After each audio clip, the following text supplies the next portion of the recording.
Hello friends, आज के इस वीडियो में हम देखेंगे कि ज़ीरोधा कॉइन में आप कैसे एसआईपी चालू कर सकते हैं। तो अगर आप म्यूचुअल फंड के अंदर एसआईपी चालू करना चाहते हैं तो ज़ीरोधा का कॉइन एप्लीकेशन आपके लिए बहुत ही हेल्पफुल रहेगा।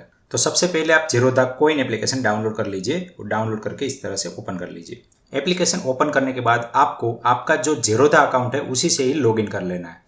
तो लॉगिन करते ही आपके पास यहाँ पे डिफरेंट ऑप्शन आ जाएंगे। तो यहाँ पे आप देख सकते हैं कि नीचे होम का ऑप्शन है, इन्वेस्टमेंट का ऑप्शन है, डिस्कवर का ऑप्शन है और अकाउंट का ऑप्शन है। तो यहाँ पे सबसे पहले आप चले जाइए डिस्कवर के ऑप्शन पे।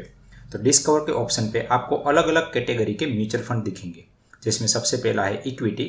तो इसका मतलब है कि यहाँ पे ज़्यादातर जो म्यूचुअल फंड है वो इक्विटी के अंदर इन्वेस्टमेंट करते हैं। तो डेट का मतलब है कि यहाँ पे आपका जो इन्वेस्टमेंट हो रहा है वो बॉन्ड्स या फिर फिक्स इनकम वाले इंस्ट्रूमेंट में इन्वेस्टमेंट हो रहा है।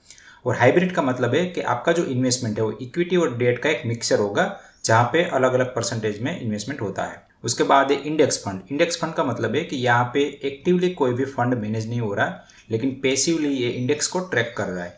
फॉर एग्जाम्पल, अगर निफ्टी 50 इंडेक्स हम ले ले तो निफ्टी 50 इंडेक्स को ये डायरेक्टली ट्रैक करेगा और जितना निफ्टी 50 का रिटर्न मिलेगा मोर और लेस उतना ही रिटर्न इंडेक्स फंड का होगा।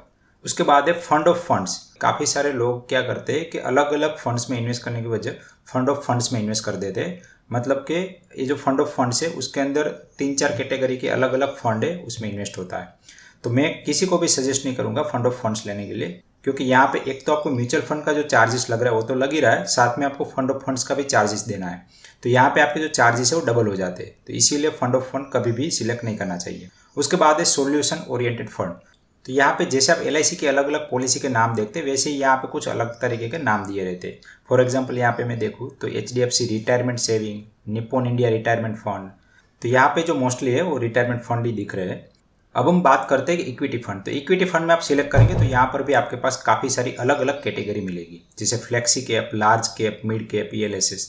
तो इसका मतलब ये है कि फ्लेक्सी कैप में जो आपका पोर्टफोलियो होगा वो large cap, mid cap, small cap सबका मिक्सर होगा और वहाँ पे परसेंटेज अलग अलग फंड के हिसाब से अलग अलग होंगे। लेकिन लार्ज और मिड कैप में जो स्टॉक्स होंगे वो ओनली लार्ज कैप के होंगे, मिड कैप में ओनली मिड कैप्स के होंगे। और जो ईएलएसएस फंड है वो मोर और लेस फ्लेक्सी कैप जैसा ही होगा, लेकिन यहाँ पे आपको टैक्स बेनिफिट भी मिल जाता है। तो आप अपनी चॉइस के हिसाब से यहाँ पे फंड सिलेक्ट कर सकते हैं। फॉर एग्जाम्पल मैं यहाँ पे ईएलएसएस फंड सिलेक्ट कर लेता हूँ।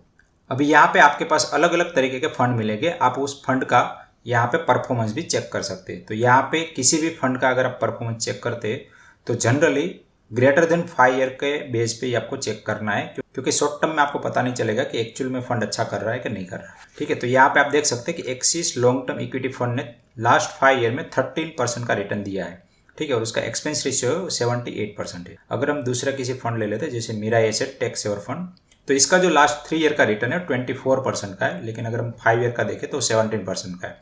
तो ये रिटर्न एक्सिस वाले फंड से थोड़ा ज़्यादा भी है और एक्सपेंस रेशियो यहाँ पे थोड़ा सा कम है। अब देखिए यहाँ पे जो पास्ट रिटर्न है वो फ्यूचर में रिटर्न देने की गारंटी नहीं है।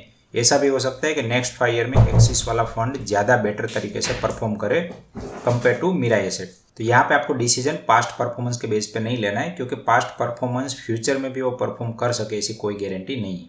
तो आप नीचे जाएंगे तो आपको यहाँ पे फंड मैनेजर का नाम मिलेगा और साथ में कौन कौन सी कंपनी में इन्वेस्ट किया है वो भी यहाँ पे दिखा रहा है। ठीक है, अब जो लोग म्यूचुअल फंड में इन्वेस्ट कर रहे हैं उनको ये सारी चीज़ इतना डिटेल में पता नहीं है, तो आप सिंपली यहाँ पे कोई भी अच्छा फंड सिलेक्ट कर लीजिए। अच्छा फंड का मेरा मतलब है कि आप यूट्यूब में सर्च करिए कि बेस्ट म्यूचुअल फंड कौन सा है, तो आपको कुछ 2-3 फंड मिल जाएंगे, उसमें एसआईपी चालू कर दीजिए।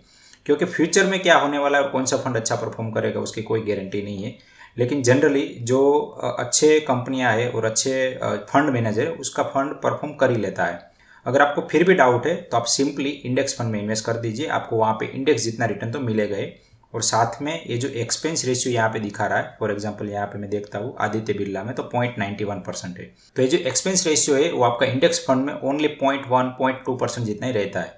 तो ये जो एक्सपेंस रेशियो उसका बहुत बड़ा इम्पैक्ट आगे आपके रिटर्न पे हो सकता है।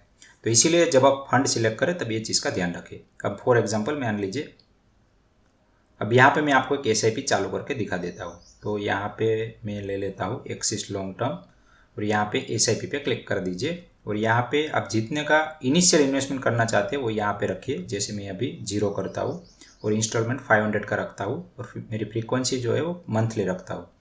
ठीक है, और यहाँ पे ऑटोमेटिक स्टेप अप वाला ऑप्शन है। तो हर साल आपका जो एसआईपी अमाउंट है वो जितने परसेंटेज आप एंटर करेंगे उतने परसेंटेज से वो इंक्रीज होता रहेगा।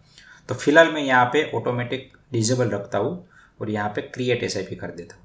अब यहाँ पे मुझे एरर दिखा रहा है कि मिनिमम 500 का इनिशियल अमाउंट जरूरी है, तो यहाँ पे मैं 500 कर देता हूँ और क्रिएट एसआईपी करता हूँ और क्रिएट पे क्लिक कर लेता हूँ। अब जैसे क्रिएट पे क्लिक करता हूँ मुझे पे नाउ का ऑप्शन मिल रहा है, तो पे नाउ में करूँगा तो मुझे एक अलग विंडो पे ले जाएगा। तो यहाँ पे मुझे यूपीआई या फिर नेट बैंकिंग से पेमेंट करने का ऑप्शन आ जाएगा। तो आपको जो मोड्स अच्छा लगे उससे आप पेमेंट कर दीजिए। और आपने जो एसआईपी चालू की है वो आप इन्वेस्टमेंट में जाइए और यहाँ पे ऑर्डर में जाइए। तो ऑर्डर में आपको इस तरह से ये, तो यहाँ पे ऑर्डर में आपको ये एसआईपी दिखा देगा और यहाँ पे आप एसआईपी में चले जाइए। तो यहाँ पे आपका एसआईपी का क्या इंस्टॉलमेंट है और एक्टिव है कि डिजेबल है वो दिखा देगा। और यहाँ पे आपको क्या करना है कि ये जो एसआईपी है वो मैन्युअली करनी पड़ेगी। अभी सेबी के रूल्स के हिसाब से आपका जो फंड है वो आपके डीमेट अकाउंट से नहीं कट सकता। तो आपके डीमेट अकाउंट में जो भी फंड है वहाँ से आपका एसआईपी का अमाउंट नहीं कटेगा। ये जो रूल्स है वो 1 जुलाई 2022 से एप्लीकेबल हुआ है। तो अभी आपको क्या करना पड़ेगा कि हर मंथ आपको ये जो अमाउंट है वो मैन्युअली पे करना पड़ेगा। यहाँ पे ऑटोमेटिक कोई भी सिस्टम नहीं है कि आप इसको पे कर सके। और मैंने ज़ेरोधा कस्टमर केयर में भी बात किया, तो अभी इन लोगों का जो सिस्टम है वो ई मैंडेट के लिए ऑटोमेटिकली एसआईपी अमाउंट काटने के लिए अपडेट नहीं हुआ है। तो अभी फिलहाल यहाँ पे आप ऑटोमेटिकली अपना एसआईपी अमाउंट कटवा नहीं सकते हैं। अब आपको ऑटोमेटिक एसआईपी चालू करनी है तो उसके रिलेटेड मैं अलग से वीडियो बनाऊंगा कि कैसे आप ऑटोमेटिक एसआईपी चालू कर सकते हैं। अगर आपको ये वीडियो पसंद आए तो प्लीज़ वीडियो को लाइक करिए और चैनल को सब्सक्राइब करिए। इस वीडियो को एंड तक देखने के लिए आप सभी का दिल से धन्यवाद।